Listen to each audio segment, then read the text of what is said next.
Commencé en décembre 2018, le percement du tunnel de contournement des Évouettes avance. L'ouvrage, devisé à 130 millions de francs, vient de franchir sa première année de travaux. Avant d'entamer le percement, 2 ans d'aménagement préparatoire ont permis notamment de stabiliser l'enceinte de fouilles au portail nord côté Bouvray et d'excaver la tranchée d'accès longue de 125 mètres.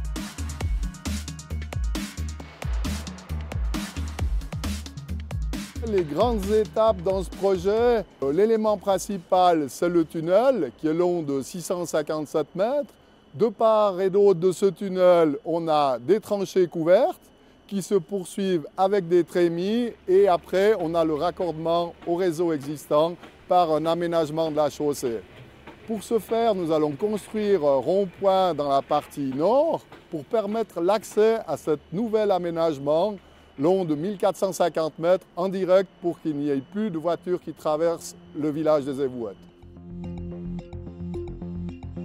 La grande particularité des travaux de percement est qu'ils se font en terrain meuble. Il s'agit donc de consolider préalablement le sol sur le périmètre et le front du tunnel par injection de ciment à haute pression. Le matériau monolithique sol-ciment ainsi obtenu permet de creuser le tunnel sans craindre d'éboulement. Un terrain meuble, ça veut dire que c'est un matériau en fait qui n'a peu ou très peu de cohésion, il est pulvérulent, granulaire, et lorsqu'on creuse, il aura tendance à s'ébouler.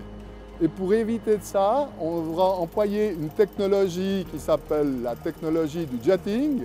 Le jetting va nous permettre de consolider à l'avancement le terrain pour éviter que lorsque nous allons faire les étapes d'excavation, le sol s'éboule sur les ouvriers. En détail, si vous voulez, la méthodologie du jetting, c'est en fait une injection de ciment à haute pression dans le sol. Et le but de cette injection dans le sol, c'est de former une colonne monolithique qui est composée du sol et du ciment injecté pour nous permettre après d'excaver en toute sécurité pour les ouvriers. Le tunnel est donc percé dans un environnement géologique spécifique.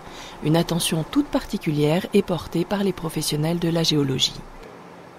Le géologue est là et il suit toutes les étapes d'excavation. Donc chaque fois que l'entreprise a excavé le mètre, le géologue vient et fait un relevé précis des matériaux qu'il a découverts.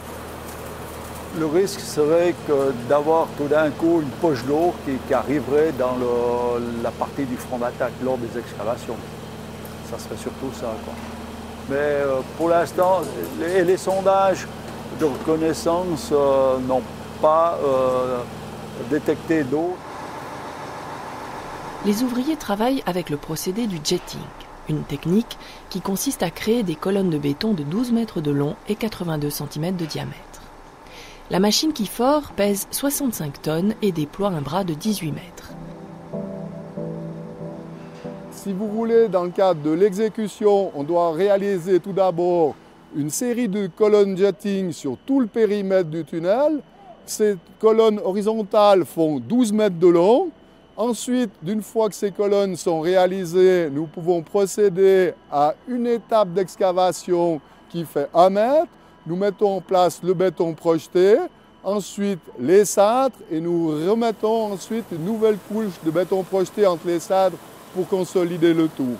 Et cette opération va se répéter sur 9 mètres de long et quand on arrivera au bout de ces 9 mètres, en fait, on réitérera le processus avec le jetting et ceci jusqu'à la totalité de la fin du tunnel.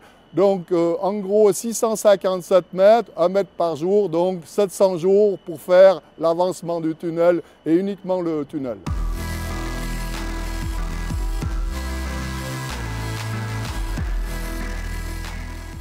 Actuellement, 15 600 véhicules transitent quotidiennement par les Évouettes.